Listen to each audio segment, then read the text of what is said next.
Hello everybody, welcome and thank you for joining this conference live from Vienna in Austria. I'm Stuart Freeman, I'm going to be your host today, and if you're asking what is the ESRC, it is the European Students' Research Conference for Risk, Safety and Security 2023. Taking place virtually for the second time. I was your host last year, if you remember, and we are very pleased about the entrance in the conference. The conference, by the way, is organized by the Cooperation Network for Risk, Safety and Security Studies. Now, in the run-up to today's conference, a call for posters was launched inviting students and graduates to submit scientific posters on their completed bachelor's or master's thesis in the field of safety and security. Now, the posters of today's presenters have been prejudged as the three best in the category, and each of them is eligible for the Best Poster Award. We would like to take this opportunity to thank our sponsors, High Solutions AG, for making the prize money possible, and High Solutions is one of the most renowned IT governance, risk and compliance consultancies in the German-speaking world. So we'd like to thank them very much indeed for that. Now, after this short opening, we'll start immediately with our first opening speech. Sebastian Pensini, who is the Deputy Chief for United Nations Office for Disaster Risk Reduction in Europe and in Central Asia. He's prepared a video for us and we would like to play it for you right now. Good morning, good afternoon to all. On the behalf of the United Nations Office for Disaster Risk Reduction in Europe and Central Asia, I would like to warmly welcome all participants to this European Students' Research Conference for Risk, Safety and Security 2023. I am extremely pleased to share my remarks to open this conference, and I would like already to thank the organizers for this privilege. Let's start by some easy facts that you know very well probably, but which would be often repeated. Disasters happen. It happens everywhere, it impacts all of us, and especially the ones who are most at risk. Children, youth, women, persons living with disabilities, or migrants. What is even more important is that now disasters happen more often, are more intense, and this trend is going to further increase with the effects of climate change. As underscored by the UN Secretary General in a recent statement, our planet has now entered the boiling era. Of course, this conclusion is quite pessimistic, as it illustrates how human activities and inaction have triggered these rapid changes and induced catastrophic consequences. Europe, Central Asia, our region, is not exempted from this worrying overview. Our continent is warming at more than twice the global average over the past 30 years. This is highlighted in the WMO State of the Climate in Europe 2022 report. The effects are unfortunately and already obvious, and we witness it through the increasing severity of wildfires in Europe, which have broken new records again this summer 2023. It is also through prolonged heat waves, drought and extreme temperatures. Finally, heavy rains, windstorms and extreme weather events, among others, complete the picture for many European countries. In our interdependent societies, economies and supply chains are increasingly complex systems which can be heavily impacted by disasters happening in the same area, in a neighbor country, or even on the other side of the planet. Many of these risks that we face do not exist in isolation and are interconnected and systemic with compound and cascading impact. This reality is one of the critical aspects which probably have to be further analyzed, understood, and addressed by the young scientists, experts, or leaders you are becoming. Furthermore, emerging risks, including cyber risks, technological risks, and other hazards, underline the importance for all of us to proactively anticipating, preparing, and preventing existing and emerging risks so that they not turn into disasters. This is actually the reason why in 2015, member states endorsed the Sendai Framework for Disaster Risk Reduction, which is an ambitious global agreement aiming to substantially reduce disaster risks, human and economic losses. I already invite you to consult the UNDRR website for getting familiar with the targets and the priorities of the Sendai Framework. I am convinced that we all have a role to play for achieving these objectives by 2030.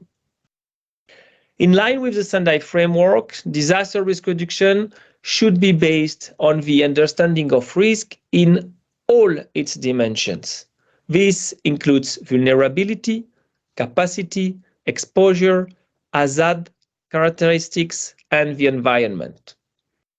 I am convinced that you will not contradict the Sendai Framework in considering that better has to be done for taking benefit of new technologies, geographic information systems, remote sensors, as well as for improving overall our production and use of data. I am confident that many of you will concretely address these endeavors in the coming months and years. Overall, the acquisition of such knowledge cannot be only achieved without science and the support of researchers from a large variety of disciplines, and it is also why events like today's conference are so important.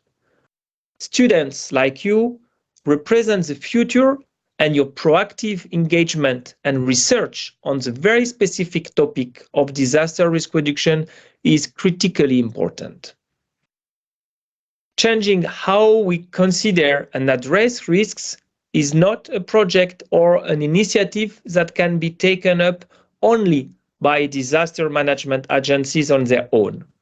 It is a much larger problem, a whole of society issue which requires support from all levels of governments, science, and society. In order to contribute to these efforts, our regional office has established a youth stakeholder group, as well as the European Science and Technology Advisory Group, to promote inclusive engagement of young people, scientists, academia, and other stakeholders for accelerating the implementation of the Sendai Framework priorities in Europe and Central Asia. Events like this workshop are critical for empowering the next generation of scientists and strengthening the science policy nexus. I really hope to have the pleasure to engage with many of you in a short future for addressing together the future of the Sendai Framework and probably its successor. I thank you all for being here, and I wish you all the best for today's discussion. Thank you very much again. Thank you very much for the speech there. That's Sebastian Pensini from the UNDRR. And now it's time to briefly hand over to Hida Yu-Yong, who is the Chair of Cooperation Network for Risk, Safety and Security Studies, who's also prepared a video for us today. Guten Tag. As chairperson of CONRIS, it is my pleasure to welcome you to this second European Student Research Conference. Many thanks to our esteemed CONRIS partner, FH Campus Wien University of Applied Sciences, for organizing such an excellent opportunity to share knowledge on risk management. Also thanks to our CONRIS partners in the jury, and of course to you, all of our students, well done to present your research on safety and security. Let me briefly introduce the CONRIS network. CONRIS is the European academic network of almost 30 universities with accredited degree programs in risk, safety, and security management studies. CONRIS aims to increase safety and security in Europe through cooperation in education and research. Amongst others, we organize a disaster risk management week, a summer school as well as a winter school, and of course this second European Student Research Conference that you are currently attending.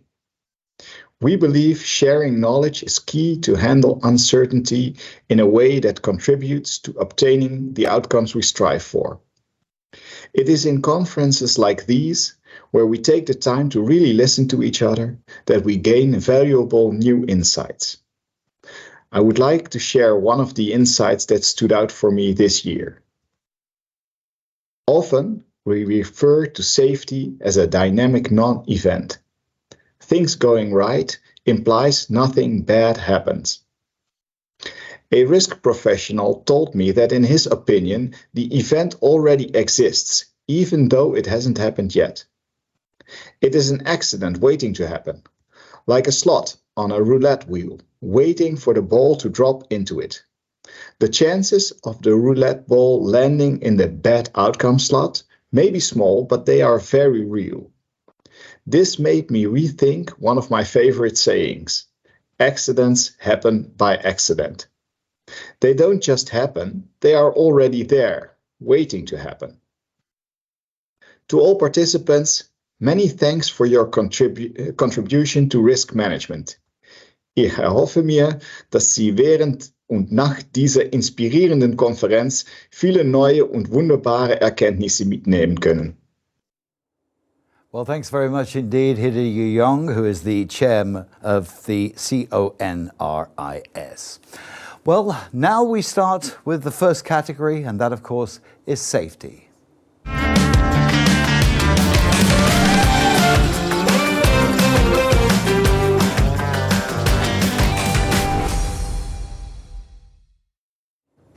So, if you would like to ask the speaker a question, please use the Slido feature during the end of the presentation, or at the end of the presentation.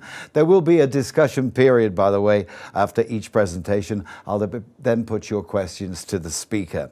After the first three presentations, there'll be our first break of about 15 minutes. While you will see the submitted posters, the jury members will discuss the best performance, and after the break, the first award ceremony will take place.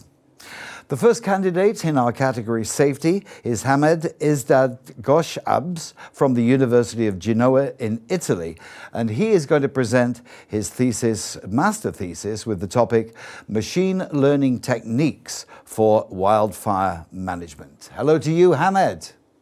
Hi. Okay. Hi, everyone. Today, I'm here to present my results of my master thesis about machine learning techniques for wildfire management. First, I would like to acknowledge the people that helped me to do my master thesis, my supervisors, Professor Fiorucci and Professor Trucchia from University of Genova and Cima Research Foundation. And let me start with the brief description of the importance of the forest.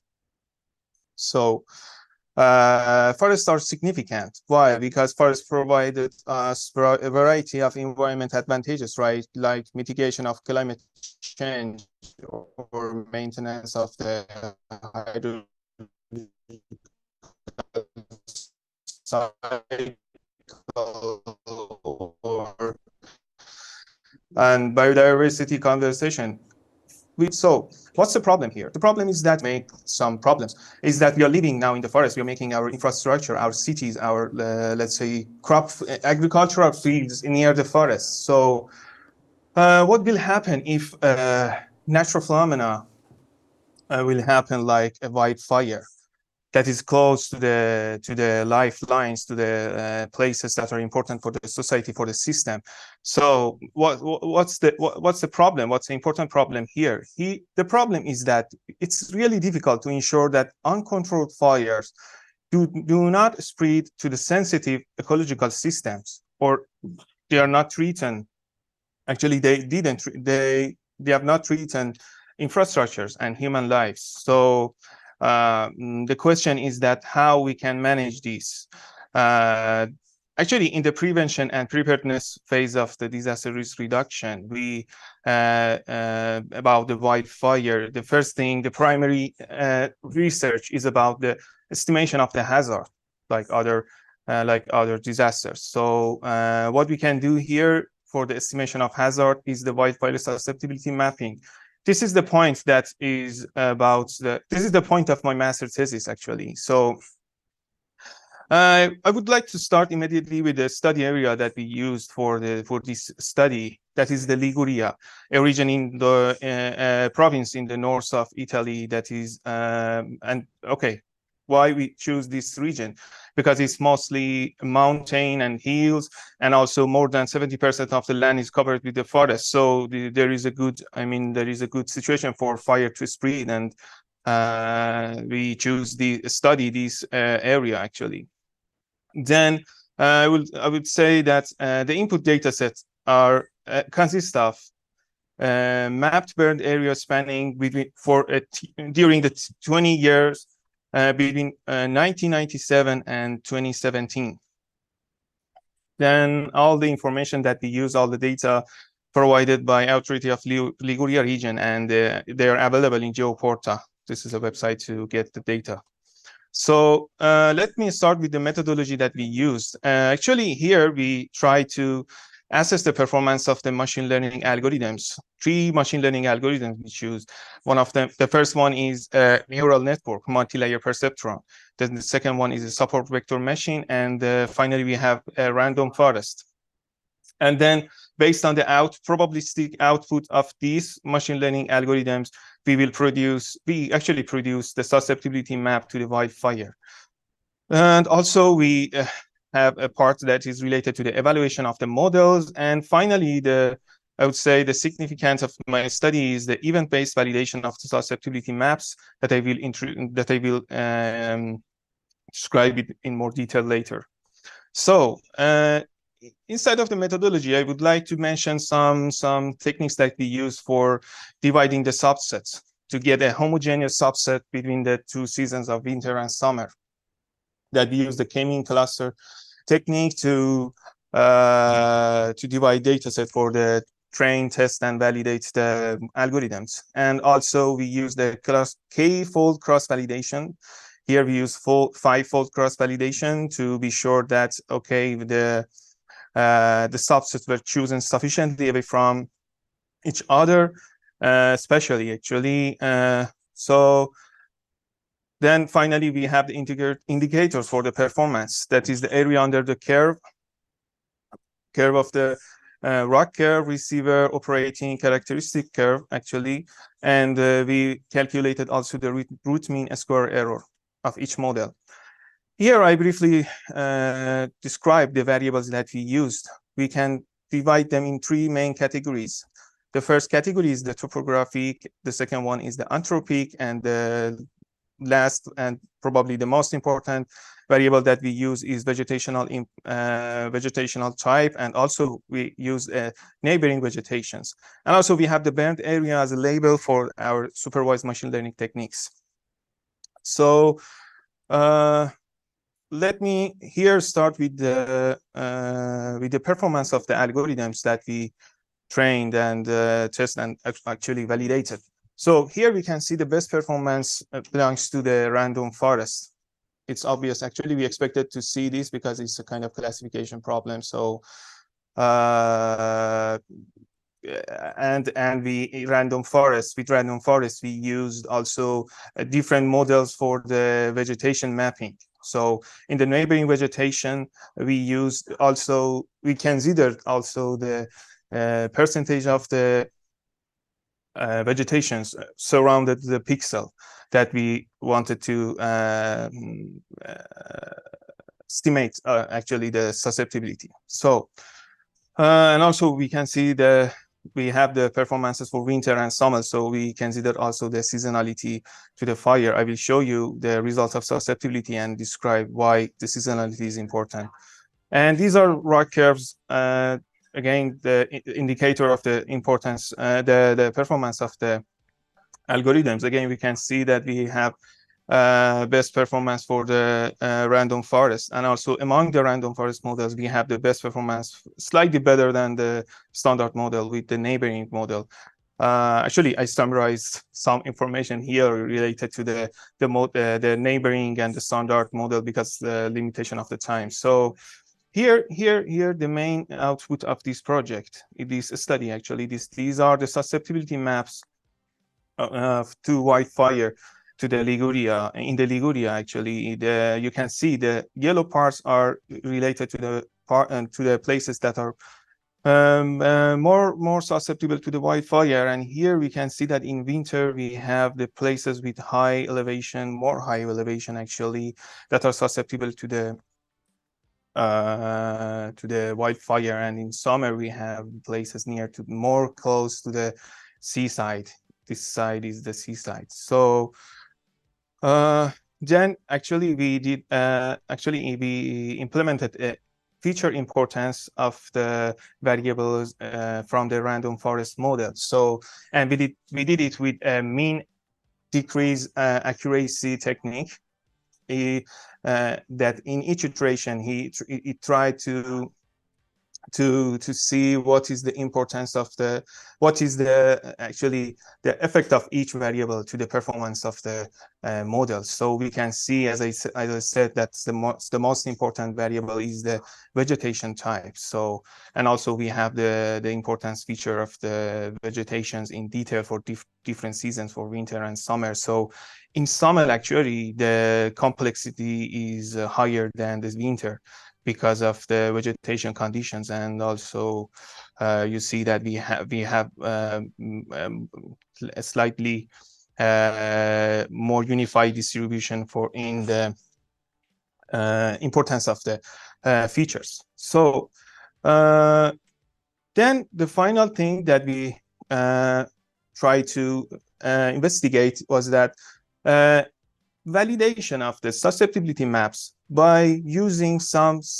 data sets that they are not introduced to the algorithms. So actually we use data set before 2018. So we wanted to see how the models can be, actually the random forest, the best model, can predict the future the fires in 2018 to 2021. So I'll show you. This is the first plots related to the event-based validation that we can see. We get a slightly better performance in winter. We can see that the most significant fires, actually this is related to the 5% of most significant fires. We can predict the model could predict better the wildfires in the winter. And here we try to actually validate, actually to show some significant fires based on and see how they predicted by the models. These are the susceptibility maps, and these are the map of the burned area for actually from 2018 to 2021. These column related to the winter, and this is related to the summer. As I told you, in winter we got the better results, so because the less complexity in the features. And here we can see again the rock curves as an indicator for the performance of the models in the event validation part. So as a conclusion, I would say that based on this study, we saw that the vegetational, topographic, and anthropic predictors coupled with the ground retrieved burned area polygons constitute a data set capable to determine the most wildfire-prone areas. That these susceptibility maps can be used for static hazard and risk maps that could be including the intensity, fire intensity, exposed asset, and vulnerability in next studies, actually not here, and play a crucial role in wildfire prediction and prevention. And also they can be used to reduce the overshoots of fire danger early warning systems and provide proper inventories for forest engineers, planners, decision makers, and all stakeholders that they make the policies regarding the disaster management. And also I would mention that the works recently have expanded this framework to national and supranational scale. Yeah, thank you very much. That was my results. So I appreciate if to still hear your questions.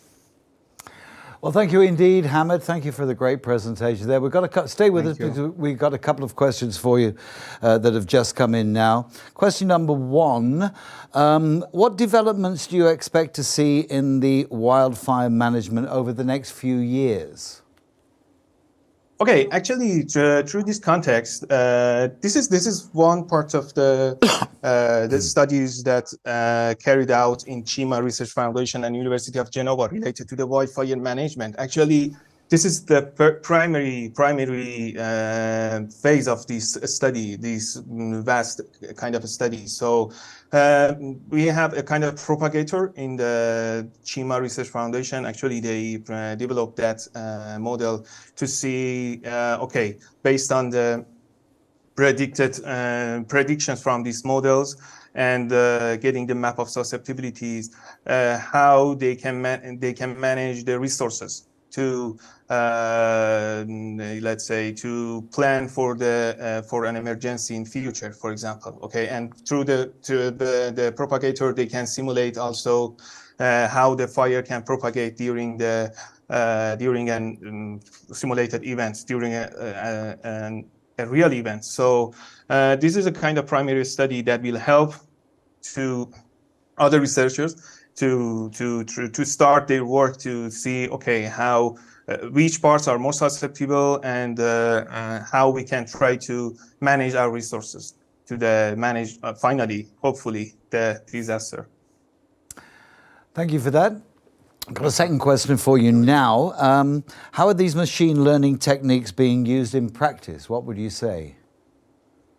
Okay, actually, if I understood well, it's a kind of statistical approach. Okay, so if I understood well, if you mean from the practice is in the real time, I would say that these are just, as I said, these are just a statistical model, and we just predict the prone areas. So in the real time, we have other variables that are important, like wind speed, that could be used in the propagator. So it could be actually updated every year with more data set, with more accurate data set, with more advanced techniques. So yeah, this is my answer. I hope that I understood well the question. I was clear to the answer. Well, thank you very much indeed for your answer there. And I'd like to thank Hamid Izzad Goshabs for his presentation today. Sorry I forgot your name wrong, but I'm sure it won't be the last time, will it? So let's move on to our third candidate that we have for you this afternoon. It's Andrei Wibner from the FH campus in Vienna University of Applied Scientists, of course, from Austria. And Andrei is going to present his bachelor's thesis with the topic, The Semiconductor Crisis, Considering Risk Management. So Andrei, we have you in vision and we have you in sound. Welcome and thank you for jumping in as our second candidate this afternoon. A little bit short notice. Yes, good afternoon to everyone. It's a pleasure to meet you. At first, let me introduce myself briefly. My name is Andrei Wibner. I served in the military for 10 years, and currently I am responsible for the fire protection and risk management at the company IDM Energy Systems. And now I would like to present my bachelor thesis with the title, The Semiconductor Crisis, Considering Risk Management. I would like to start with the agenda. At first, the research problem and gap, the methodology research, the process analysis method, my research question, and the methods, results, and discussion. At first, the research problem and gap. In 2020, the COVID-19 pandemic led to disruptions in the international supply chains, and as a consequence of them, the semiconductor crisis occurred. That was the start. In particular, the high-tech value networks like those in the semiconductor industry exhibit an elevated level of vulnerability. And my conclusion, the conventional supply chain risk management models that do not follow an integrative methodological approach and do not consider interconnected systems and relationships. Therefore, we start our research. To the process analysis method. Our methodology research concludes searching for solution from the problems or for the problems with the following parameters. At first, innovation. Second, complexity versus simplicity. Applicability and holistic approach. The integration of established models, for example, the probability and the impact approach. Incorporating cause and effect relationships, and the transparency. This lead me to the process analysis method, which comes which was originally developed by Cheta here and Dalton in the year 2006 to assess the sustainability of the palm oil production. Afterwards, or after many another workings, it was used by Exxon in 2019 to analyze the energy supply security of the United Kingdom. And therefore, I find this methodology approach should be or can be a good way to solve our problem with supply chain risks, and therefore process analysis method be applied to the analysis and assessment of critical nodes within the. That was my research question. This leads me to the methods. Following a qualitative research approach, 3 sub-studies were conducted. At first, I conduct 4 exploratory interviews, 4 expert workshops, which includes the adapting of the methodology and to specifying the framework conditions. Afterwards, the constructing and simulating of the supply chain network, and the identifying and defining of risk categories and causes, and finally, to evaluate the risk or to conduct the risk assessment. And the third method or sub-study was a semi-structured focus group discussion. For the exploratory interviews, I hold it with experts from the semiconductor industry and the Austrian raw materials policy to establish proximity to the subject matter. The discussed topics were the production and manufacturing processes, the required raw materials and technologies, and the origin. Furthermore, the infrastructure and auxiliary supplies, the means of transportation and conditions, the supply chain criticality in general, the applied risk management methods, and last but not least, the top risks. Yes, for the sub-study 2, the 4 expert workshops, workshop 1 till 3 were involved, were conducted with experts from the Austrian Institute of Technology and the University of Applied Sciences, Upper Austria. In the first workshop, we adapt the PAM methodology. And on the left side, you can see the framework from his origins, and we adapt this one to a little bit some more process stages. We start with the definition of the system requirements. You can see it in green. The system boundaries, the determination of the system boundaries. Afterwards, the identification, definition of the supply chain network, the risk categories, the causes of risk with a backcheck, and the construction and test of the risk matrix. Afterwards, we conduct a risk assessment. I will come to it later on. Then the risk register analysis, and as the last process stage, we do a communication through a semi-structured focus group discussion. And there are also feedback. The second workshop was to simulate the supply chain network. We start with, we identified 6 process stages and 3 support stages. At first, there is the extraction phase with the crowd sand mining.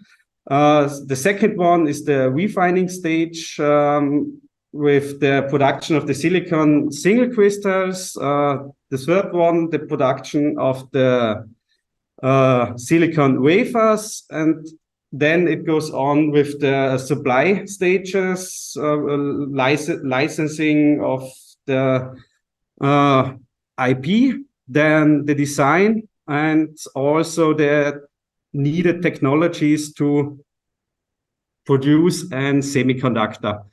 Then the another process stages were the front-end area to integrate the circuit boards, and the assembly stage, and as last stage the installation and distribution of the finished semiconductors. There are also a lot of needed resources and raw materials.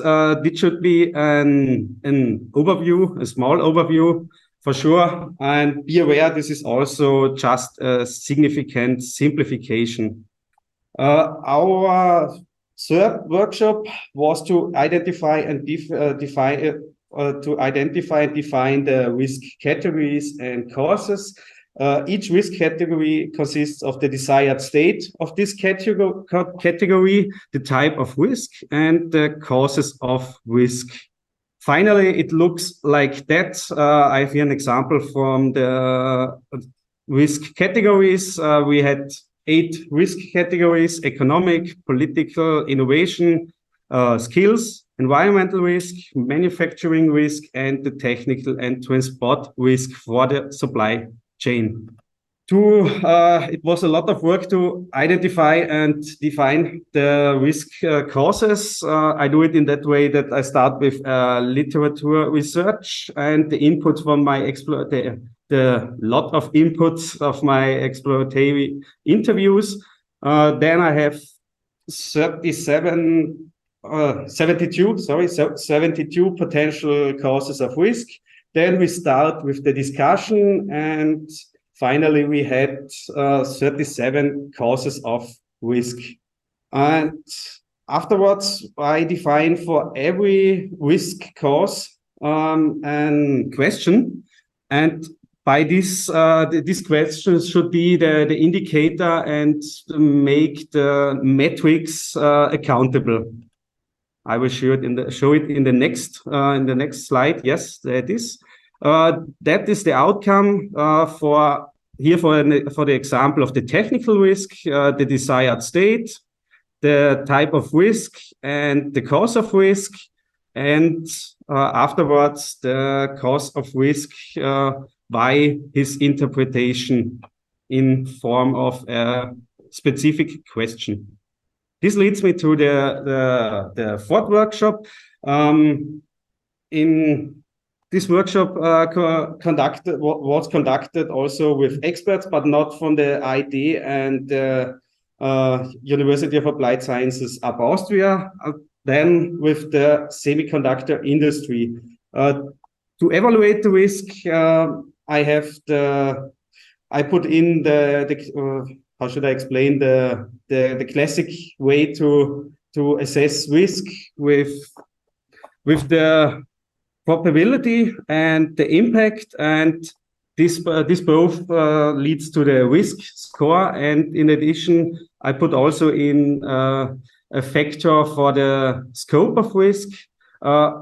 We do it with 4-stage scales to avoid a neutral weighting, and this leads to 220 risk estimations in a risk register. The 4 stages to assess, how I told you, the probability, the impact, and the scope of impact. This comes together in a risk matrix or a heat map with a specific level of consequence, and finally leads to a risk register with the 220 risk estimations. Yes, and afterwards I do the analysis of the risk assessment. I use there different types or a lot of types of statistic methods, like the first one, where I can see the risk score, the risk categories, to the process stages, to the 6th one. I also have done many other analyze models. This brings me shortly to an end. My third sub-study, that was the semi-structured focus group discussion that I have conducted with experts from the semiconductor industry, the logistics, and the research in supply chain risk management. And the data analysis followed the approach of summarizing the central discussion aspects as per UDAT. Finally, the results and discussion. The focus group brings 4 types, or leads me to 4 types of results. At first, the key factors in the analysis and evaluation of critical nodes. That's the systemic examination, the implementation of an indicator for the scope of impact, the utilization of the risk register for an overview, especially for an overview about the critical areas, then the general strengths of the presented application, the identification of necessary information and data for the risk assessment, the method adaptability to the target systems, and also some negative aspects, the potential problem areas. The required information gathering and data transparency are not always possible. It's really hard to find, to get all the informations you needed. And the assignment of main risk location is not always feasible. And the last type of results, the areas of improvement, I should adapt the planning horizon, and also the next area of improvement should be to use simulations for in-depth identification and analysis of risks. And now this brings me to an end. I thank you for your attention, and I'm happy to take any questions by you. Well, they're coming in fast and furious for you, Andre, here. The questions are coming in. One is long. I'm going to start with the short one first, okay? I'm not sure what the answer will be, but you'll be telling us, I'm sure. The first question to you, Andre, is what recommendations would you make to risk managers in the semiconductor industry?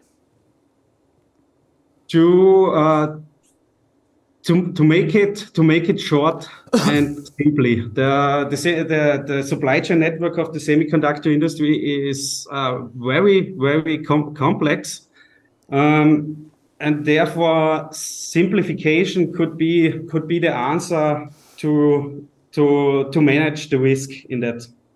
Mm-hmm. Okay, the second question, you ready for this one? Yes. This is a long one, okay? I'm going to read it out to you now. In a way, Andre, the semiconductor industry is an example of globalization.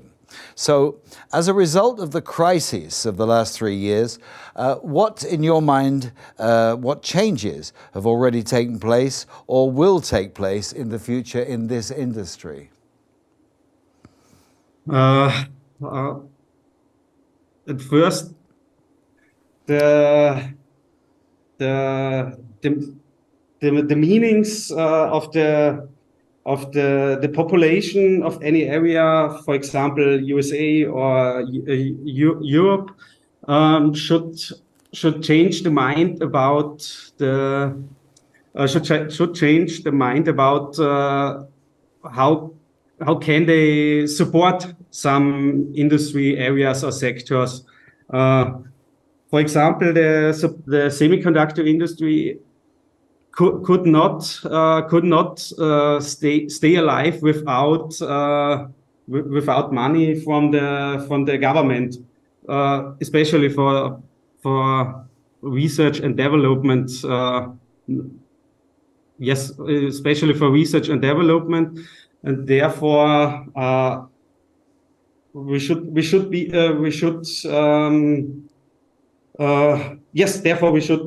change our mind about the economical things. Okay, got another one for you. Are you ready for another one?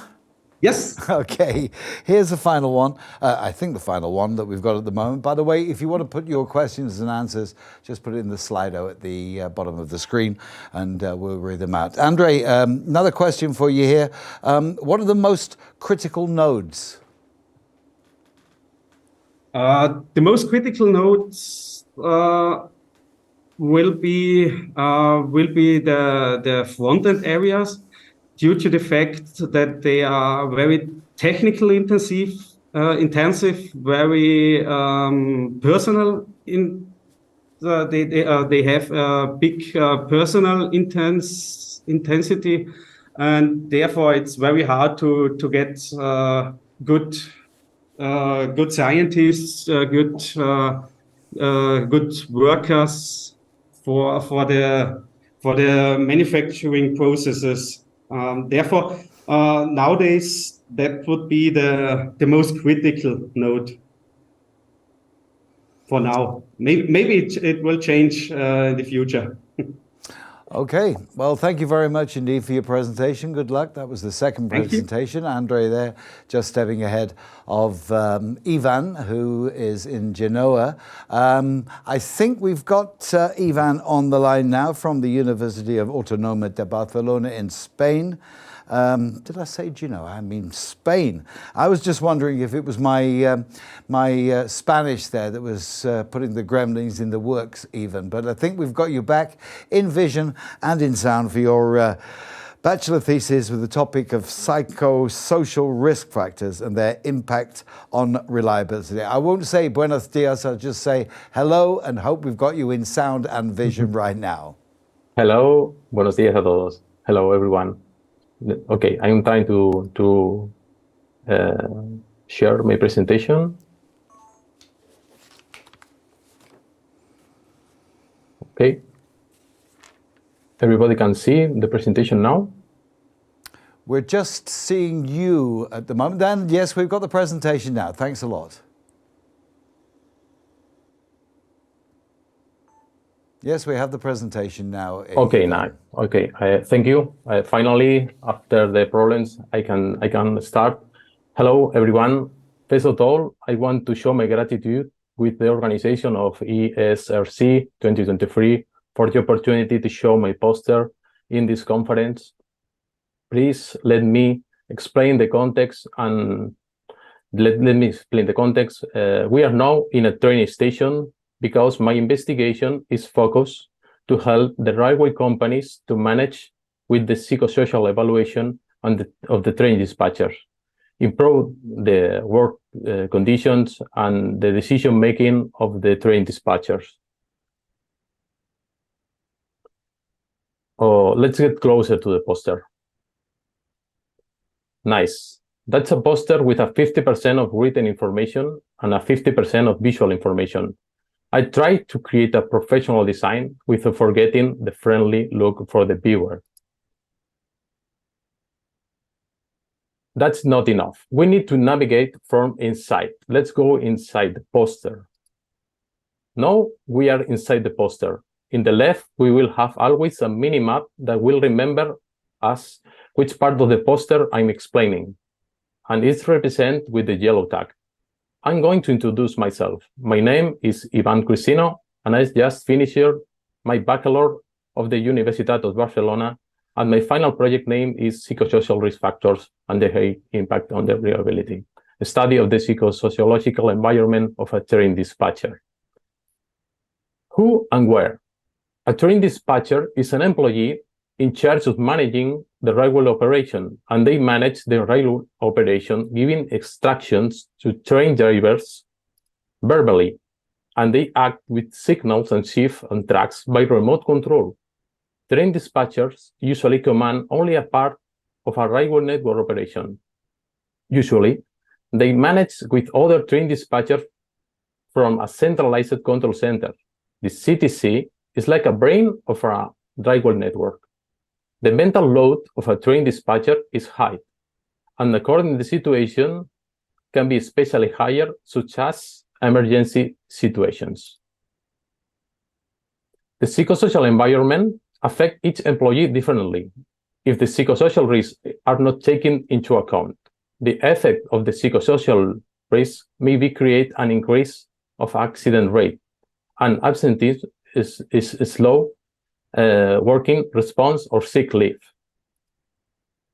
These evidences are consequence of non-cause like mental fatigue, lack of rest, routine work, lack of prospect, and pressure at work. The iceberg analogy is used here to represent easily this comparative. What? The analysis and the evaluation of the psychosocial risk factors have a double aim. First, consider the compliance according to the occupational health and safety law. And second, to ensure the human reliability in environments of high cognitive demand and high decision-making under high uncertainty. Why? 80% of accidents are due human factors, and these accidents happen when all barriers are not be able to stop a chain of events. An integration of the psychosocial needs of a train dispatchers can create effective safety barriers. Here, we can see the representation of a mix of barriers, regulative, technical, and how human can reinforce the system creating extra into the operation. Humans must not be able to be the only one barrier. If the other barriers fail, sometimes it's better to stop the system, instead leaving the train dispatcher as the only one barrier. How I create the analysis? I used two important solutions. The first is the methodology FPsycho 4.1, and it's a technique to evaluate the psychosocial environment, and is done employee by employee with a test of more than 40 different questions about working time, workload, variety, participation, interest, compression, and role performance. And the second part is a previous analysis of created by Mr. Stephen Reynolds in the United States of America for the American Railroad Agency. The document of Mr. Reynolds considers 67 different tasks that the dispatcher is in charge, classified in 6 categories of families. I consider that each task under this situation must be evaluated with the FPsycho 4.1. The different tasks of the train dispatcher are contexted in actuate with telecontrol, issue orders, guarantee clearances, carry out communications, record keeping tasks, review reference materials, and this is the how I manage the conclusion. After that, I read a lot of references, create this deep study with FPsycho, and interview other professionals and listen all the needs of the railway companies. And finally, I consider these recommendations to create a path to help the companies to create awareness about the psychosocial field. The first one is the decision-making is complex because they have a high uncertainty, and the situation of emergency can create a high stress. So the companies need to consider this mental load. The point number 2 is the European Union opened the market of railways, and this increased the number of trains to manage. That creates a new increase of cognitive demand, and sometimes this is need to manage with the same amount of train dispatchers. So workforce must be expanded as necessary. The absenteeism is high in this sector. If the psychosocial conditions are improved, it's possible to reduce this level. So it's necessary to evaluate and take actions regarding the human factors. That is the key. Conclusion number 4 is that the railway companies must to consider human factors in the design of the railway safety procedures. That prevents a drift into potentially accident. A good safety design helps to solve incidents and emergencies. The conclusion number 5 is human error is commonly used to an easy solution to continue solving the problems. Sometimes human error is like a label that covers a bad design of safety procedures, and that situation can create a second victim in the employee. And the last conclusion is the cost of an accident can be huge in terms of human, economical, social, even in international level, to the international level. So the investment to consider human factors must be proportional to the risk and the proportional cost of the infrastructures. Finally, we are at the bottom of the poster, and the references are here included. I think that it's very important to consider all the works created by other professionals that teach us and permit us create our new studies. And this QR allows everybody an easy access to my full project if anybody is interested. I hope everybody enjoyed with this explanation, as I did doing both works. That's the full view of the poster. Obrigado pela sua atenção. Grazie mille per avermi ascoltato. Bedankt, bonjour, andak, tusen tak. Thank you for your attention. Well, thank you very much indeed, Ivan. And finally, we got to you in the end there. I think you answered one of the questions there about the QR code in slide 5. Another question for you, or do you want to elaborate on that? Who and where? Yes, thank you for this question. It's very interesting. When I create the poster, I try to create an interaction with the viewer of the poster. And I create this QR to open a window for an easy explanation to talk with the viewer.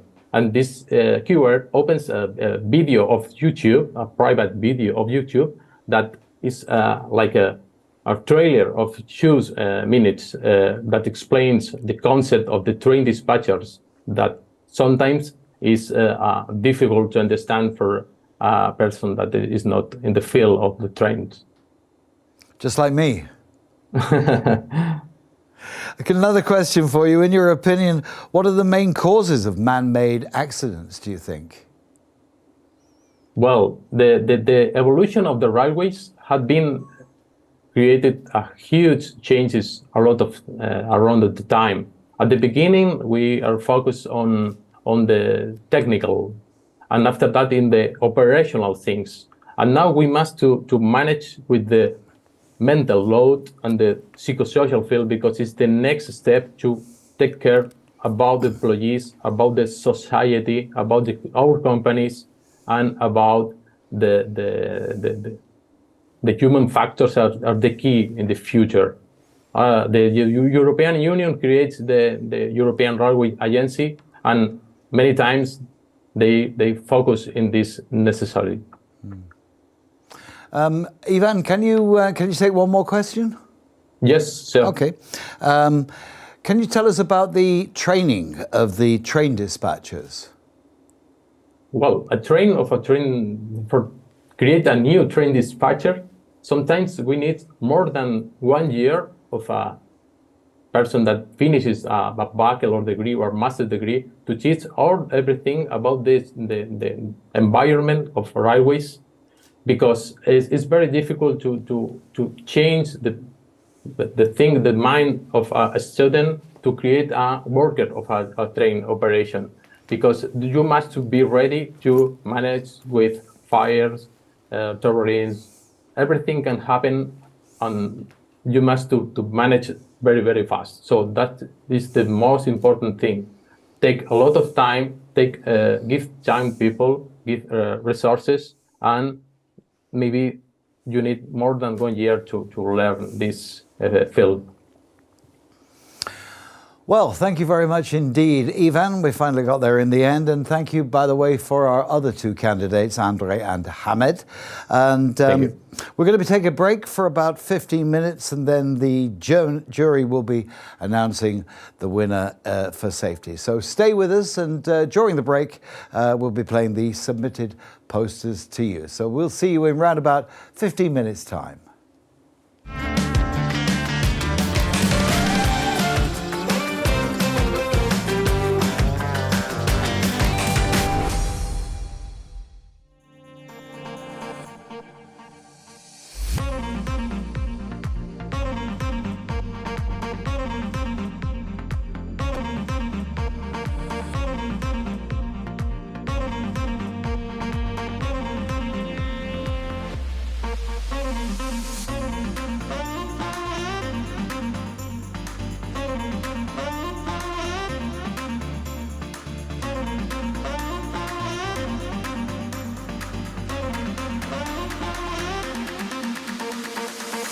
Do you want to dance?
Hello and welcome back to the ESRC, the European Students' Research Conference for Risk, Safety and Security 2023, organized by the Cooperation Network for Risk, Safety and Security Studies.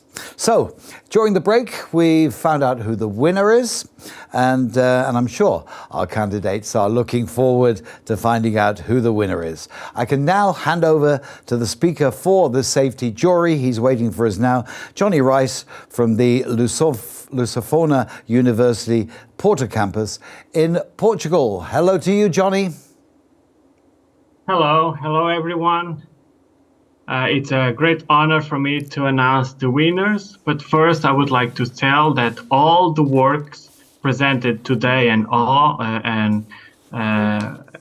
presented today in this conference are very good, and it was very good to read and evaluate all the process, the quality of the panels and the quality of the posters, and today your presentation. So it's a great honor for me to announce the winner, the second place and the third place. And the winner is a master student, Hamad, from University of Genoa, Italy, and he presents the title poster, Machine Learning Techniques for Wildfire Management. It was a very good work, so Hamad, congrats in the name of the judge who were present today and see your presentation and your work. So I would like to tell you for you to continue this work because it was very awesome work. Okay,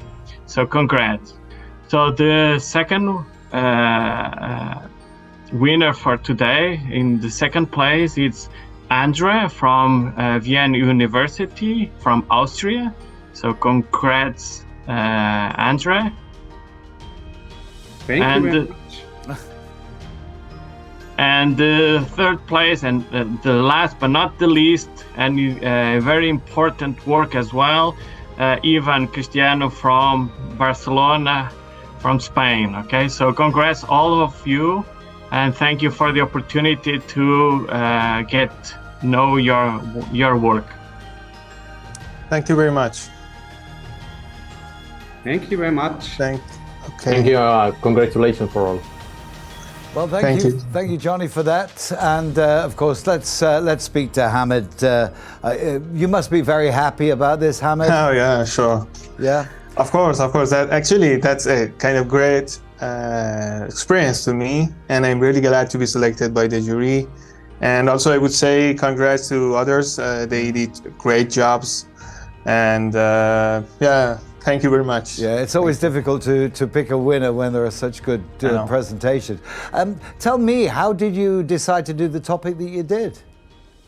Okay, actually, after starting my master degree in Genova, I was getting more passionate about the machine learning, and during one of our courses related to the wildfire management, I met the professors. I mean the tutors, Professor Fiorici and Professor Tricchia, that they worked on this topic actually, and we started to discuss about the things, about the opportunities of the applying machine learning and programming, and in this aspect. So it was a kind of interesting point to me to be actually helpful. I mean, and make a job that's hopefully save people's life, people's assets, and it's important to me. It means a lot.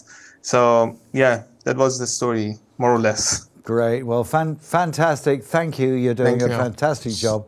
And once again, congratulations, Hamad. I don't know if you can see this, but they've put all the little ticker tapes going down in front of you. You can watch it back with your family and friends when you see the recording too as well. Thank you, Hamad. Thank you for being with us this afternoon. Okay, so now we continue with our second category, and that, of course, is security.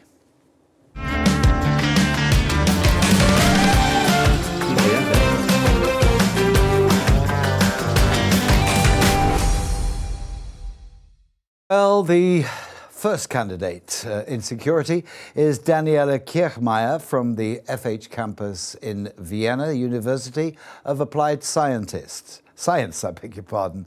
She's going to present her master thesis with the topic Freedom of Research and Protection of Knowledge, Scientific Espionage, using the example of China. Daniela, over to you.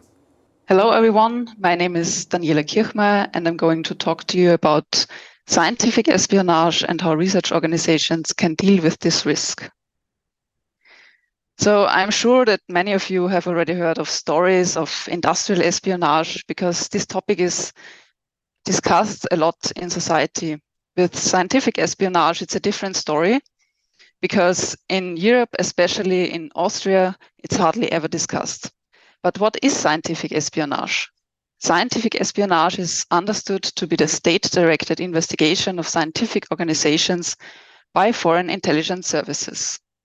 There is a wide range of methods here, for example, cyber hacking, stealing research data or prototypes, or even social engineering.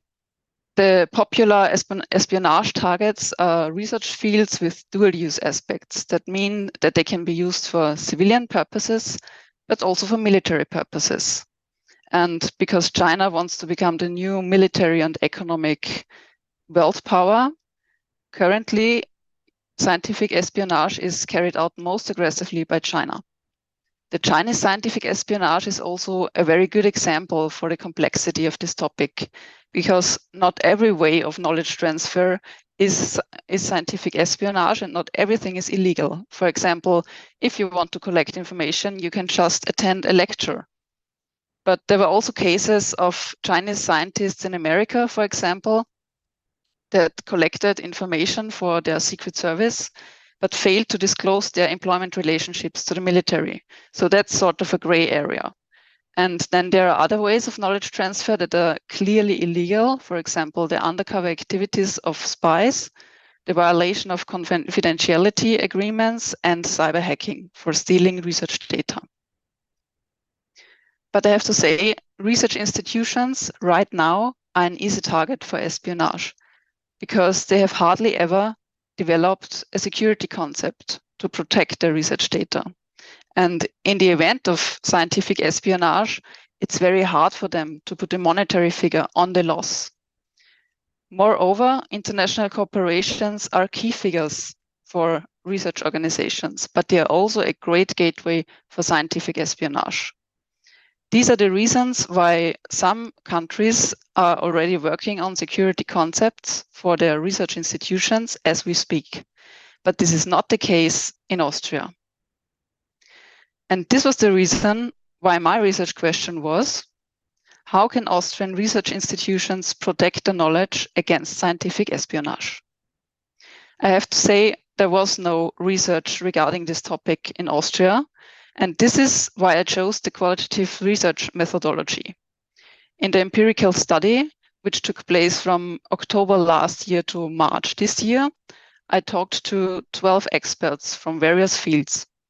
They came from research organizations, from intelligence services, security authorities, and 3 of them were from other institutions. I interpreted and evaluated the generated data based on the qualitative content analysis after Kukac. So the results were that the risk awareness about scientific espionage varies a lot between the institutions. While the security authorities and intelligence agencies are very aware of this risk, especially regarding China, the research organizations tend to focus more on the chances. So at the end of the day, this thinking of enabling freedom of research, but also protecting the knowledge and the research data is a risk management process, because as you can see, it's all about weighing the threats against the chances. So measures are needed on different levels to protect the knowledge and the research data of research organizations, because the current modus operandi of leaving the risk assessment to the individual researcher is not sufficient anymore. The government should commission the development of a protection concept, because without such a guideline, research organizations are left alone with the problem, and a systematic approach cannot be ensured. Moreover, they need the support of security and intelligence agencies experts. In the interviews, it seemed that some or many research organizations are not fully aware of the areas of competence and responsibility of the intelligence agencies and security authorities. So I think they should really work on their communication strategy and collaborate more closely with the research institutions. These results can also be summarized by ROAS and SPROT's intelligence gathering and protection cycle, whereby the intelligence protection cycle on the left side is run through by the research institutions, and the intelligence gathering cycle on the right side is run through by the security authority and intelligence services. But let's take a closer look here. First of all, the research institutions should plan which research fields or research data they want to protect. For example, it's very a sensitive topic, so they want to protect it. After that, they can carry out the vulnerability and risk and threat analysis to identify the weak points. And then they can carry out protection measures. For example, monitoring processes for international collaborations or vetting processes, something like that. And in the intelligence gathering cycle, you can see that the security authorities and intelligence services have the responsibility to collect the information about the threat, let's say scientific espionage by China. So they plan which intelligence they want to collect, they collect it, analyze it, and then they distribute it in the form of intelligence products. So such an intelligence product could be an awareness training for scientists or a presentation in front of a research organization. And last but not least, ongoing learning makes this process better and better for the future. So the conclusion on my side is that this study was only the first stock taking. There is further research and next steps that should be taken. For example, we have to identify which specific protective measures are the best for each and every research organization, because they have different sizes, different research fields. We have to raise the awareness of benefits of the cooperation between research organizations and security agencies. And last but not least, we have to collect best practices and share them at the national and European level to work in an efficient manner. So I thank you a lot for your attention. If you want to read more, you can scan this QR code now, and I'm very happy to answer your questions. Well, thank you very much indeed, Daniela, for that report there and that presentation. We do have a question for you. Looking at Austria, which research fields do you think are most vulnerable to scientific espionage? I have to say there are some that are not so endangered, like history or something, because that's the same everywhere. But if you think, for example, of engineering or quantum technology, these are research fields of the future, you can say, and you can use them for dual use aspects, military, for example, communication or planning wars or something like this. So this is in the focus of people like that. Yeah, you touched on scientific espionage. Can you give us some examples? Of scientific espionage? Yes. You have just to think about quantum technology. We have a Nobel Prize winner in Austria, that's Anton Zeilinger.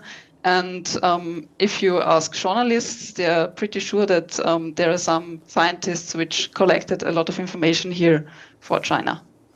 Yeah, that wasn't a question from me. That was a question that was sent in actually there. So it wasn't my particular question. How did you come across this topic? Yeah, so this topic came to my interest because of a journalism project which was published in June last year. And it was a journalism project of 7 different European countries about how the scientific results which were generated in Chinese European scientific collaborations, how they ended up. And they uncovered that most of them transformed or modernized the Chinese military. But of course, this project did not give any information about the impact on Austria. So I thought I will investigate it myself. Yeah, and that's what you did. So thanks very much indeed for your presentation. No more questions have come through there. And of course, as Daniela said, you can get more information with the QR code there. So Daniela, thank you for your presentation this afternoon. Our second candidate that we have for you today is Marco Lazzati from the University of Genoa in Italy. He's going to present his master's thesis with the topic, Definition of an Indicator-Based Methodology for the Multi-Hazard Vulnerability Assessment of Churches. And I'm sorry about pronouncing your name wrong there, Marco. Don't worry. But very good afternoon to you and welcome to our presentations. Good afternoon to everybody. So I share the screen.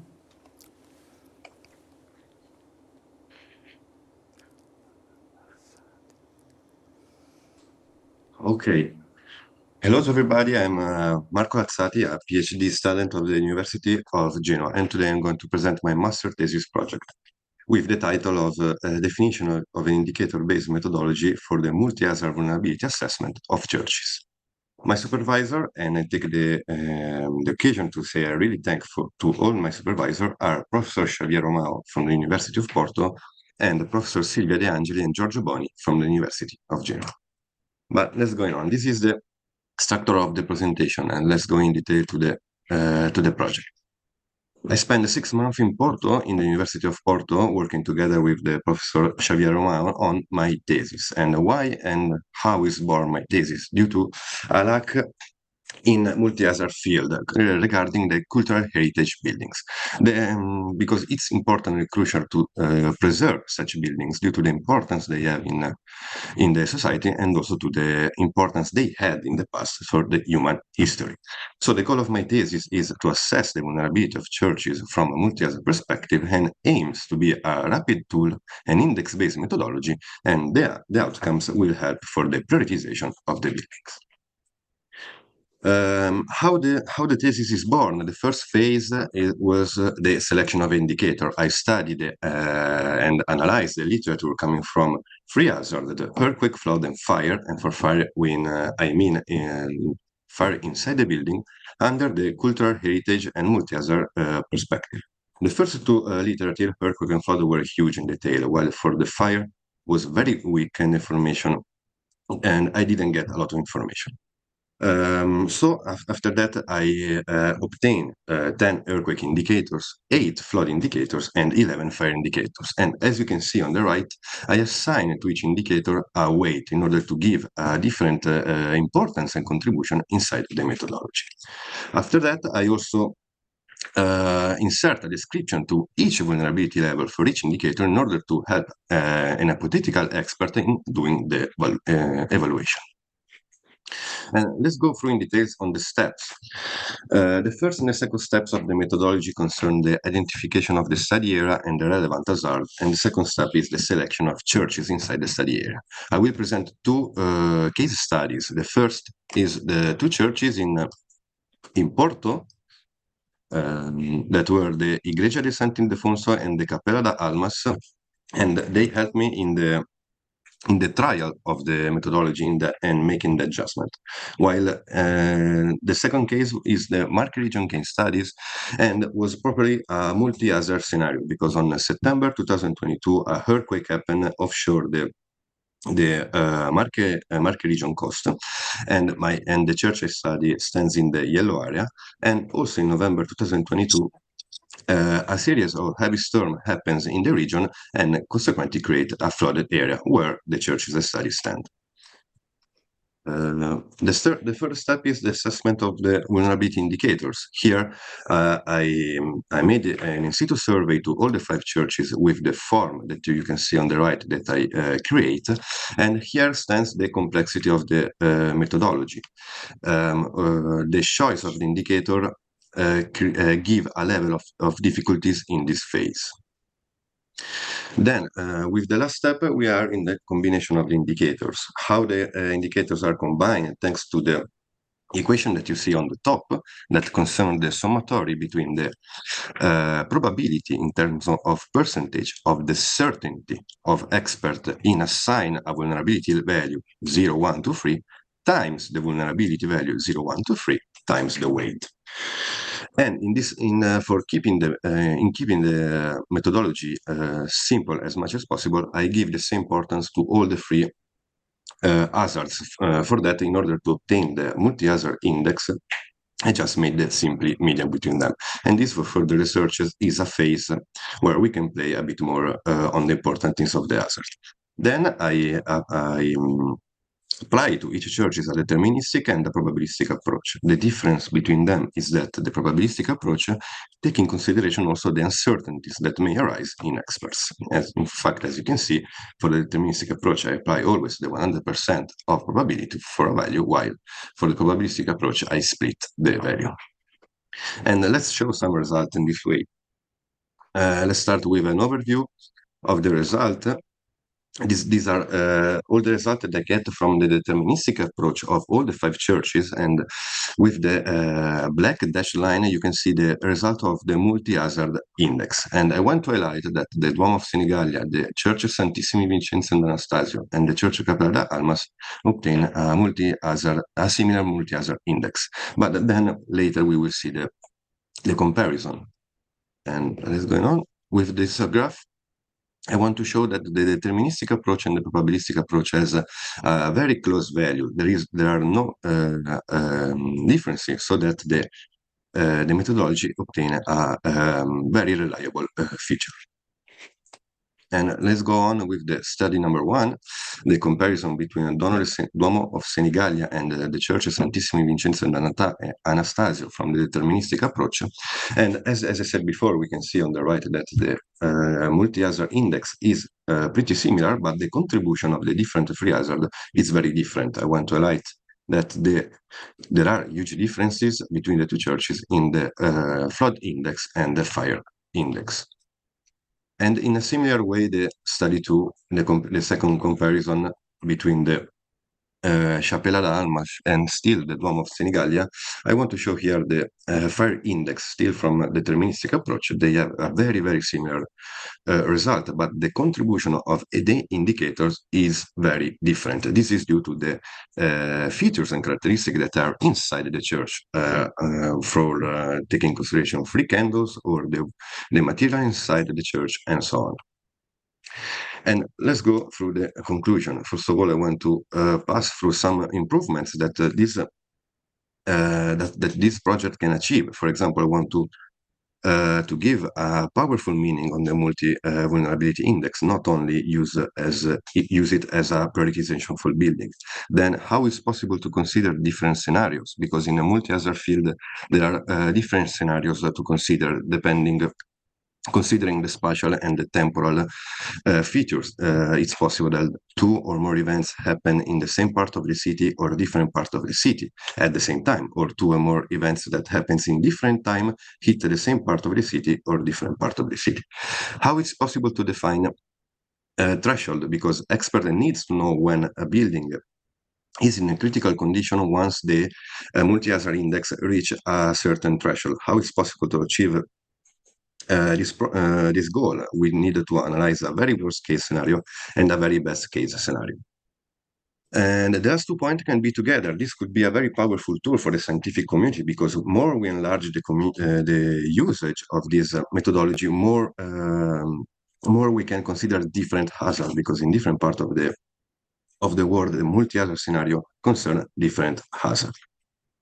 And then let's go to the very conclusion. This methodology is sufficiently robust thanks to the very little difference between the deterministic and probabilistic approach. Then assessing the vulnerability of churches is crucial, as I said before, due to the importance that they had in the community and due to the historical part of the human world.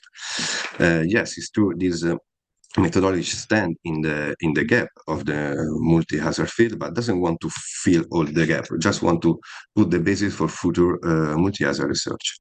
And the last step is, this point is the ongoing, what is going on in this moment. As a PhD student, I'm constructing a multi-hazard emergency plan for the city for the municipality of Genoa, and I want to construct a tool that will be feasible for all the big municipalities that are under a multi-hazard scenario. And I will apply this methodology, making a lot of adjustment to the strategic buildings of the emergency plan. What means that are those buildings that must keep their functionality working during the emergency.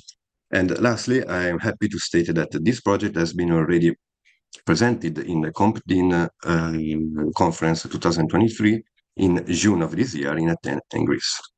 And thank you for the attention. Well, thank you very much indeed, Marco Lazzati. See, I got there in the end with the surname pronunciation. Would you stay for a couple of questions with us? Yeah, sure. Just wait, I don't know how to take off the presentation.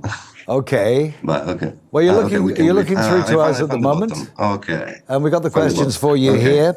One or two, in fact. Yes, based on your research, Marco, what measures should be taken by the relevant authorities to reduce the risks?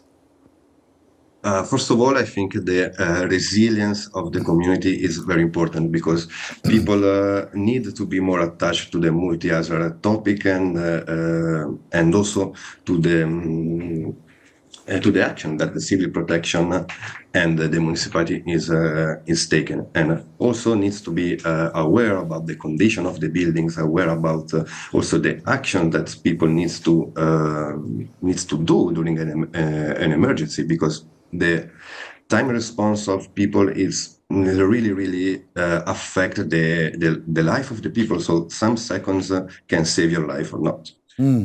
And well, I'm sorry, the questions are coming in quite quick here, so I'm just looking at one and it's jumped to the next one. What has surprised you most in your research? Where do you see the biggest gap between theory and practice?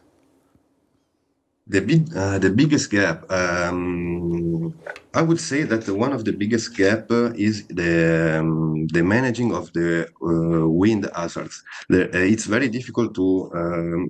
At the beginning of the project, I want also to insert the wind as hazard inside the methodology, because in Portugal and in Genoa, where I live now, wind affected the city really bad. But the literature of this topic was very difficult to manage and to insert inside the methodology, because the wind works on the buildings, creating erosion in years. We talk about decades or more. So this could be a very huge gap. And also, as I said before, I notice now working with the civil protection of Genoa that we need to get more close the population for real to these kind of problems. Yeah. Are you doing research to answer the questions you raised in your conclusions? Can you explain that succinctly? Sorry, can you repeat? Sorry. Are you doing any research to answer the questions that you raised in your conclusions?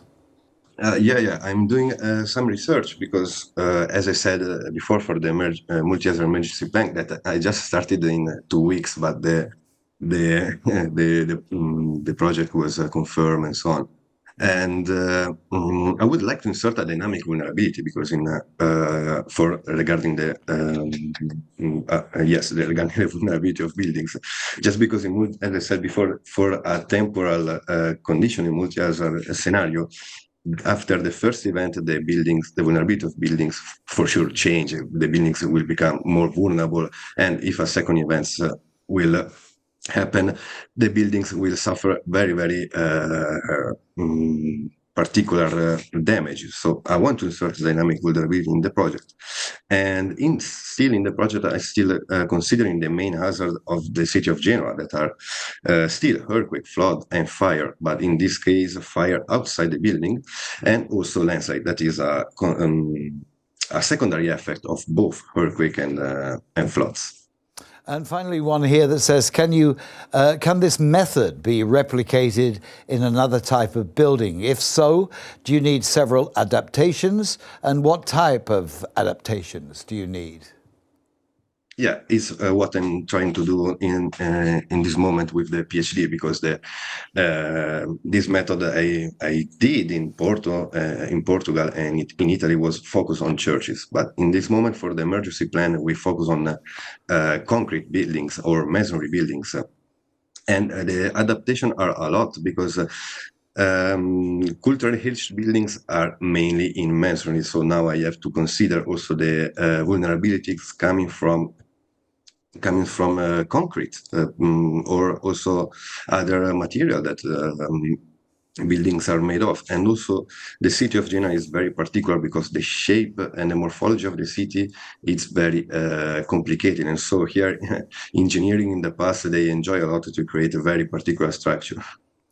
Well, Marco Lazzati, thank you very much indeed for your presentation there. Good luck to you. We move on to the third candidate in security. It is Mario Buchner from FH Campus Wien University of Applied Sciences. He's going to present his bachelor thesis with the topic, the elaboration likelihood model as a persuasion tool for raising awareness of information security. Hello to you, Mario. Hello, Stuart. Thank you for handover. Can everybody hear me so far? Yep, we've got you loud and clear and we can see you. Perfect. Just let me share my screen. Hold on a second. So please let me know if you see my screen and I will start it. Okay, we've got it now. Yeah, you do. Perfect. So my name is Mario. I studied integrated safety and security management at the University of Applied Sciences in Vienna. So Servus, we say in Vienna. Thanks for having me. I have the pleasure to guide you through my journey from the bachelor thesis. And to be honest, to sum up more than over 100 pages in 10 minutes is nearly a mission impossible.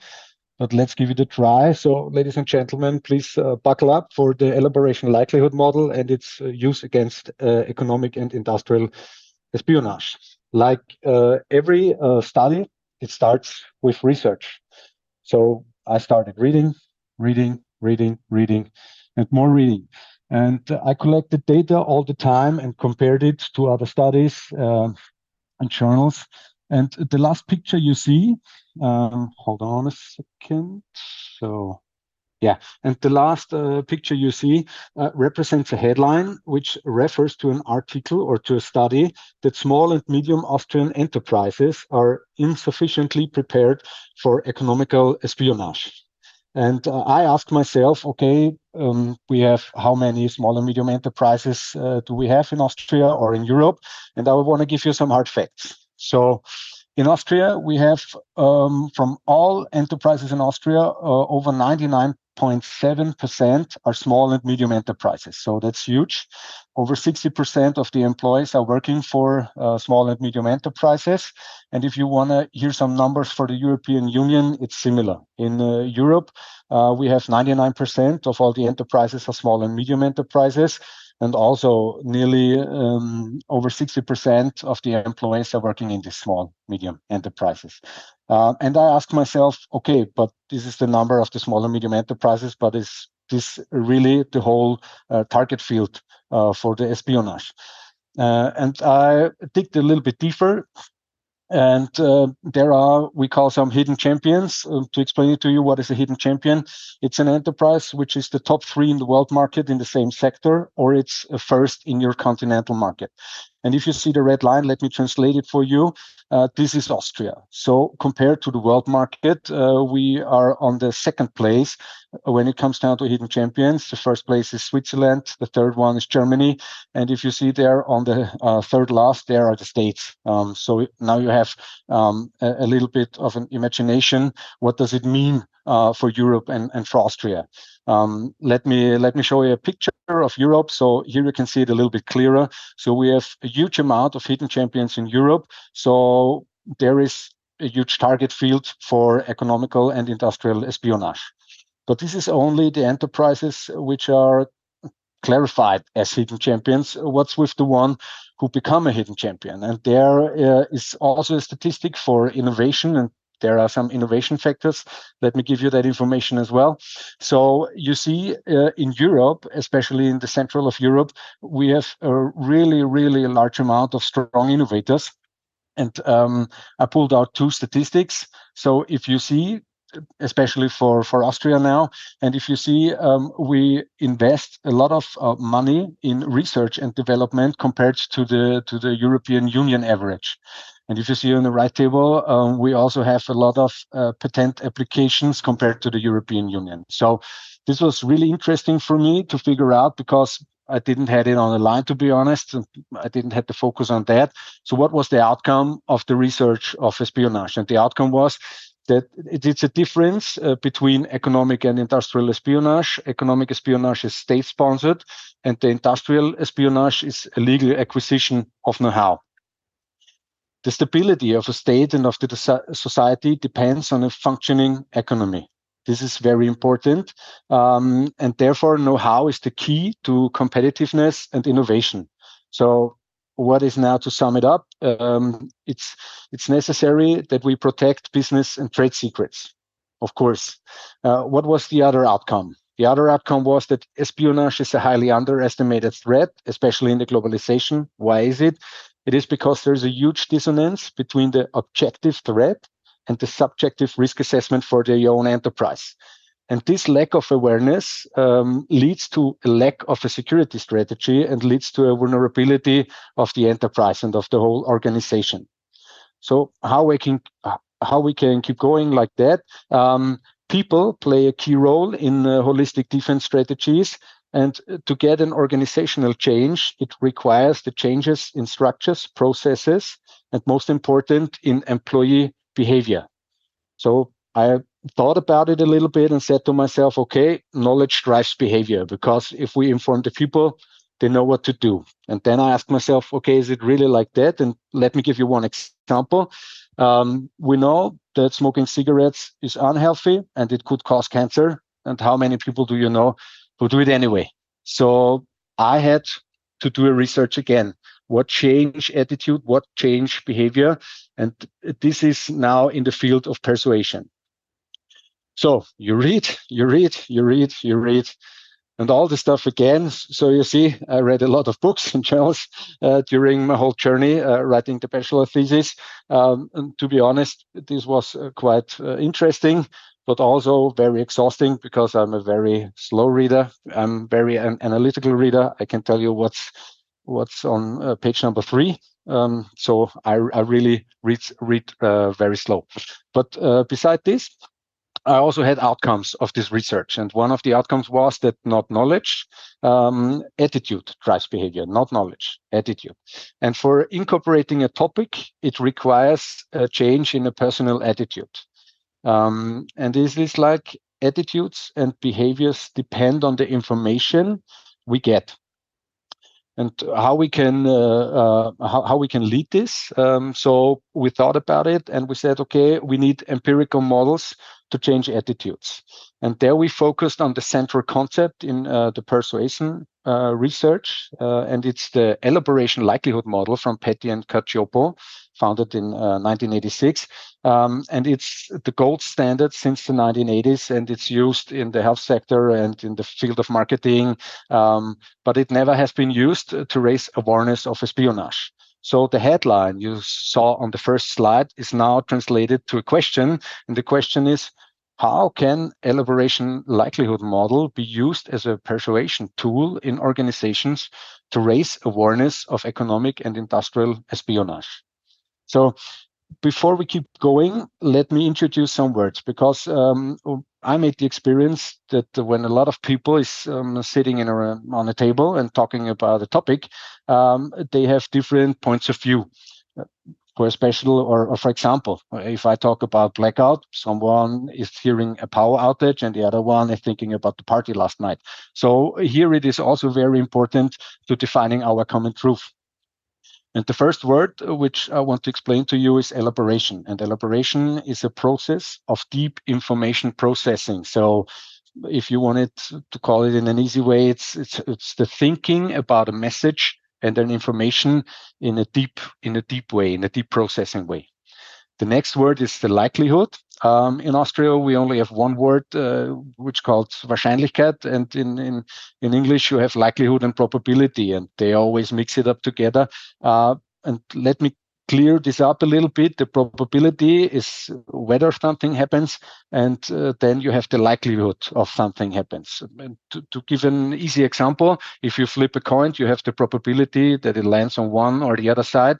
And if you flip it 100 times, you have the likelihood that it will, would say, 60% on this side and 40% on the other, if the coin is obviously fair. But this is another topic. But here, to be clear, you cannot not thinking. So the probability part is not necessary. It's the likelihood part.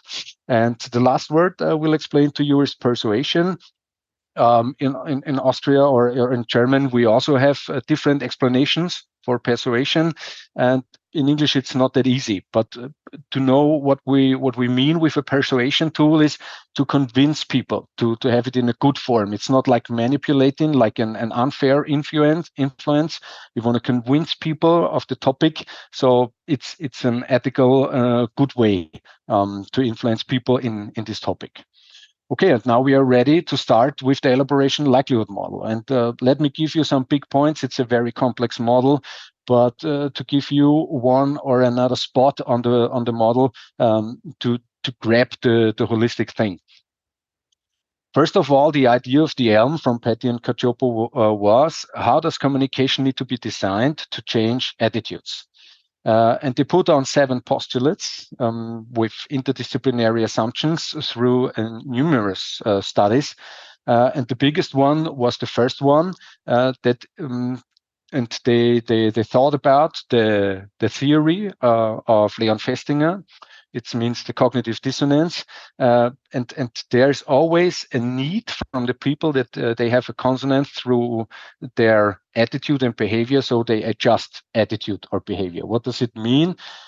Attitude and behavior have to be in balance. Otherwise, you have struggling with your cognitive dissonance. You have bad feelings, because if you have to do something you don't want to like, or you're not convinced of, then you have cognitive dissonance. And Leon Festinger, based on the theory of Leon Festinger, you have to do something. And in order to so, people adjust their attitude or behavior to get this balanced alignment.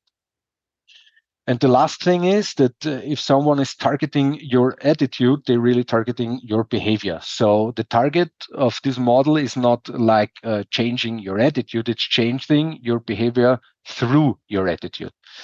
And how does it look like? To be in an easy way, we dig deeper after a couple of slides, but let's start here. The persuasion attempt is going to a recipient, and they try to change your attitude or your behavior. If it's not clear now, this is only the theoretical thing. This is the theory of Petty and Cacioppo, which I'm introducing now, and after that I will introduce my results from my study. And the theory says that the persuasion attempt is influenced by 3 dimensions. One is the message characteristics, the other one situational, and the third one the personal characteristics. And these 3 dimensions influence the persuasion attempt. Let's take a look on the elaboration likelihood model itself. It's called a 2-process model. Why is it? Because you have 2 ways where you can dominant change your attitude or your behavior. But to be clear, this is one of the most misunderstandings of the model. I figured out that people think you only have one or the other process way, but the routes are not separated. You're always on both routes, and there is an elaboration continuum where one route is more dominant than the other. And this is a really one of the most important things of the model, which is a lot of misinterpreted. And this simple graphic of a complex model, which should give you an idea how the model should work in theory, is classified as this elaboration likelihood model. All right, and you see there is a difference between a strong and a weak elaboration, but what does it mean? We get to this later. But if you see it at the beginning here, after the persuasion attempt, motivation and ability is driving the likelihood of elaboration. So what does it mean with motivation and ability? The motivation or the willingness is clarified by the need to think of a person, or the personal relevance, or the personal responsibility, or if you're in a hurry or not in a hurry, because you have time to think about an information, or to listen to a communicator which gives you some information, or you have no time, like you're running to bus because you're in a hurry to go to work. Ability is defined by the experience, by prior knowledge, by distraction, and by repetition. So you see that these 2 points, these 2 nodes of the model are really important. Which route will be more dominant than the other? Let me explain the routes to you. I told you we have a central route and a peripheral route, and there's a reason for it. Petty and Cacioppo said that if you're motivated and able enough to process the information, your central route information processing is dominant, because you have a clear focus, you're considering of the facts, you're convinced by the arguments, and your attitude or behavior change is substantial. So the peripheral stimuli are of little importance.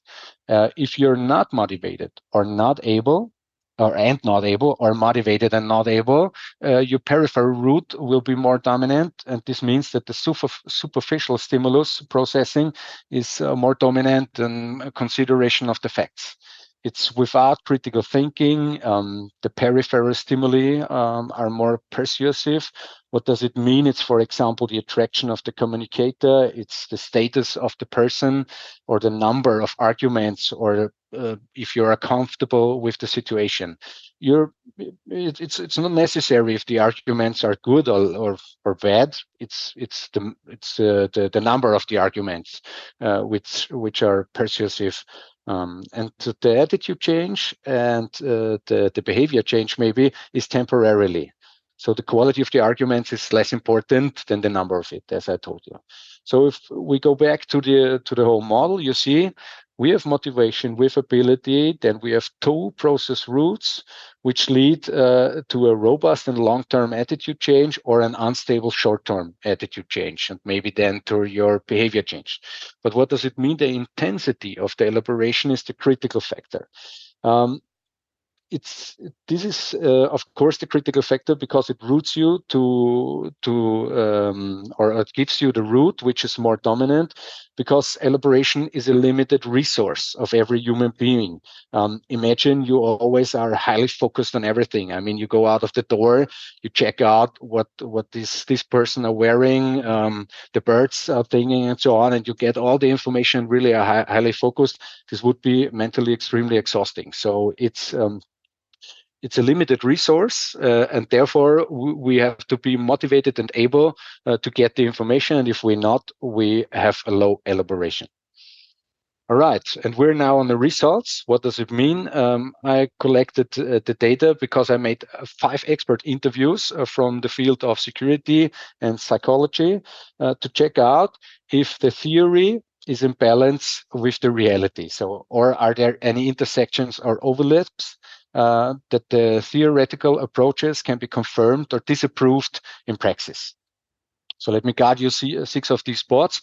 The first one I told you is to raise awareness, and then I asked the experts, okay, how do you raise awareness in your company or in your organization? And they said, security awareness is an indicator of how risks are approached. They said that a verbal interaction has great persuasive power. Through security awareness, security measures can be perceived as business enhancing, and organizational members are a sensory complement to technical security measures.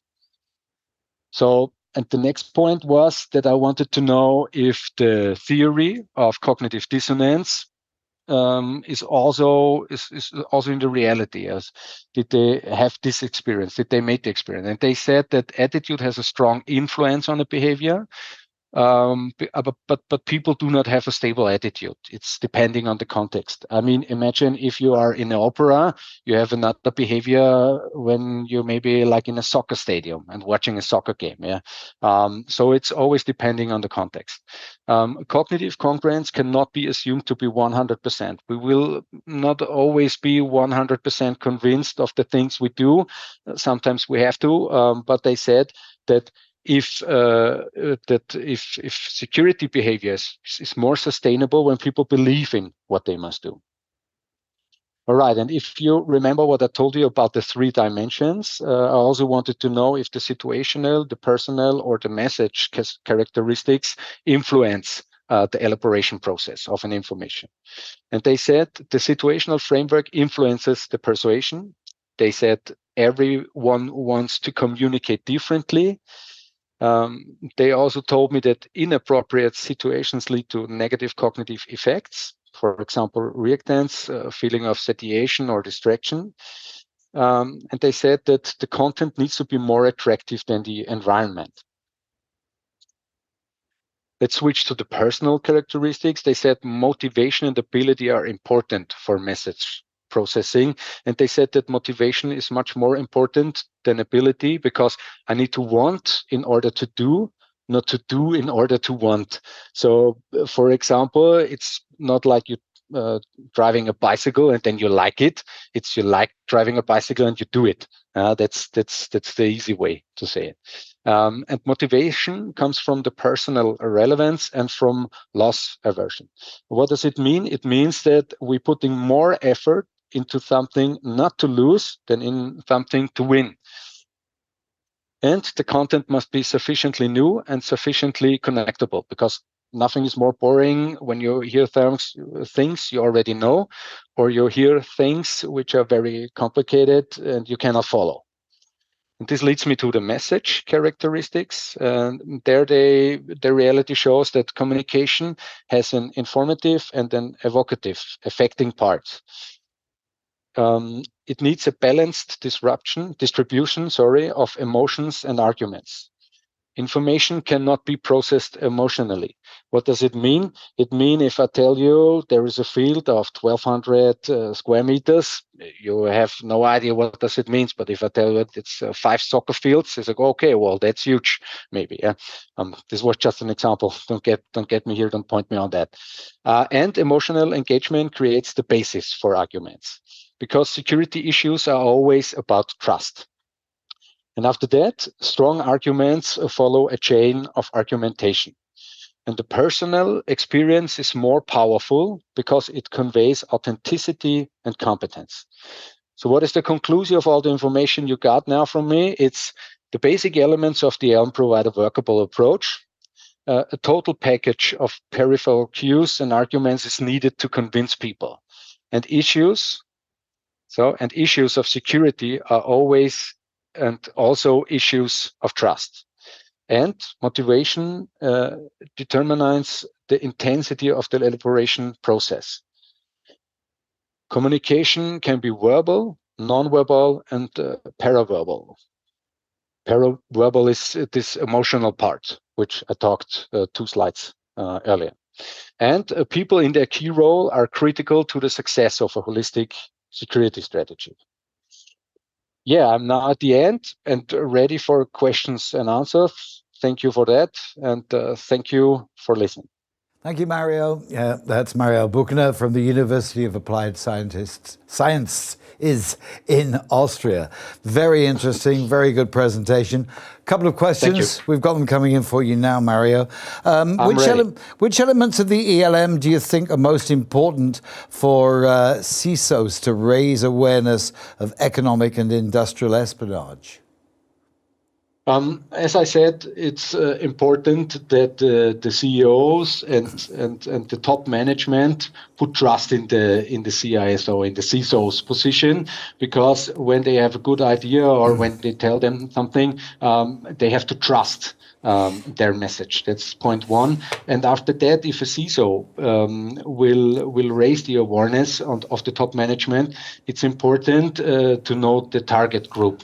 It's important to know the motivation of the persons, and it's important to know the ability, because as I told you, it's nothing more or less. You won't go all the way and won't go till the end when they are not motivated because they have no personal relevance for the topic and they're not able to follow. So you have a little bit give them in order maybe to send them an email first with the information, to give them some parts before you present what you want to do or which measures you want to have in the company.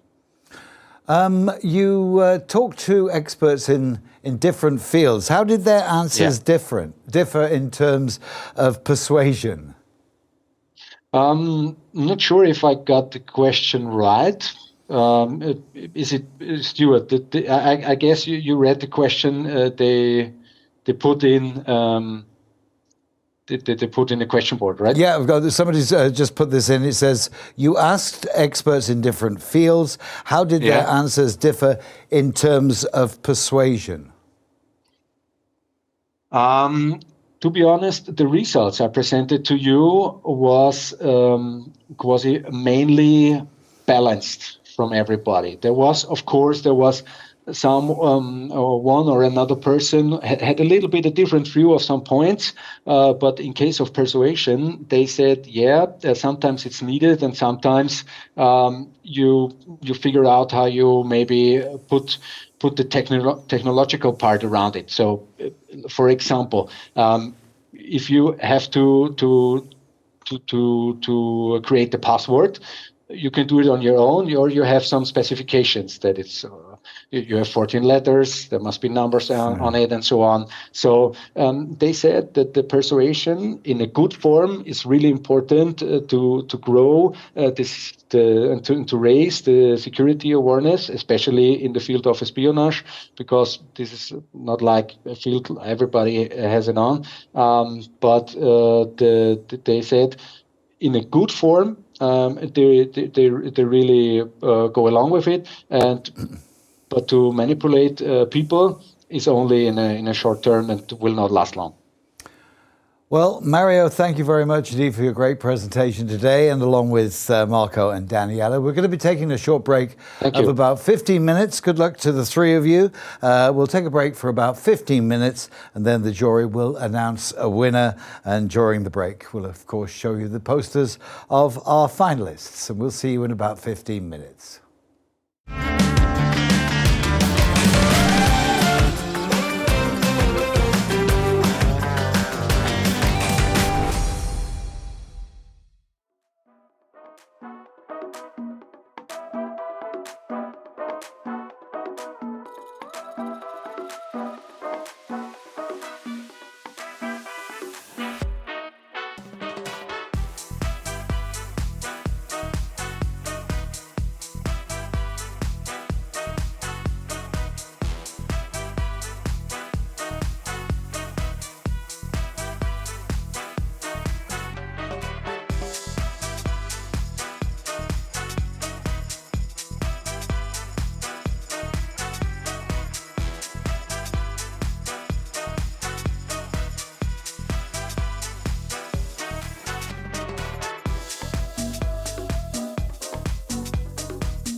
everybody, and welcome back to our third and final part of our conference this afternoon.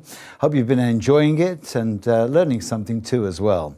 I don't want to keep you in suspense any longer, so we'll go right over to our jury speaker of security, Javier Dorodo Ferrer from the University of Autónoma de Barcelona in Spain. Buenos días, Javi. Buenos días, buenas tardes. Hello, everyone. I'm very happy to be able to announce the winner in this edition of the conference. First off, before announcing the winner, as a spokesperson of the jury, I would like to thank all three participants because they show not only strong and solid knowledge in security in their respective fields, but also a critical perspective, which is of vital importance nowadays for the development of security and science as a whole. So after this, let's get to the point and announce the winner. After considering all the aspects in play and considering as well both the poster and the presentation, we as a jury considered the winner to be Daniela Kirchmeier for her presentation, Freedom of Research and Protection Knowledge, Scientific Espionage using the example of China. So thank you so much. Congratulations, Daniela. After considering all the aspects as well, both the poster and the presentation, the second place would be for Mario Bochner for his presentation, the Liberation Likelihood Model as a persuasion tool for raising awareness of information security. Thank you very much. So congratulations, Mario, as well.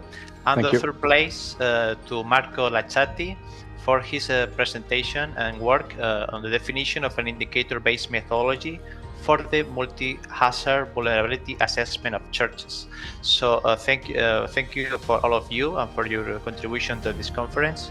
It was very interesting to hear about your research topics. And hopefully we'll see you in the future developing further on your specific fields. Thank you. Well, thank you very much indeed, Javi, for that. Yeah, there is Daniela there. Well, we've done everything. Buenos dias, buenas tardes. There'll be buenas noches soon. Daniela, congratulations. You happy? I'm honored. Thank you so much. Would you like to say a few words? It was just a very interesting topic. It was always a lot of fun to work on it. It was also sometimes hard, but it was really worth it. Thank you so much. How long did it take you to do it? 1 year. Wow. Exactly. Yeah. And a lot of research, all staying in and not going out. A lot. Yes. And how will you celebrate? By drinking some wine, I think. Oh, good. Well, thank you very much indeed for being with us. It's been a fantastic afternoon, as usual, for our candidates and, of course, everybody here behind the scenes. Sadly, we've reached the end. Oh, there you're getting the ticker tape now, so that's good. You're getting the ticker tape all around you on the screen there, Daniela. So that's congratulations for us. But thank you to everybody who took part this afternoon in our presentation, all the backroom people here in the studio, and thank you for watching as well. We will be contacting all the candidates regarding the prize money, and of course we'll be in touch as soon as possible. Just to remind you, if you would like to join us next year, it will be our third year next year, you can visit the website, which is ESRC, I'll start this again, ESRC-safety-security.eu. So we look forward to seeing you again next year in 2024, and have a very good weekend. From me, Stuart Freeman, bye-bye.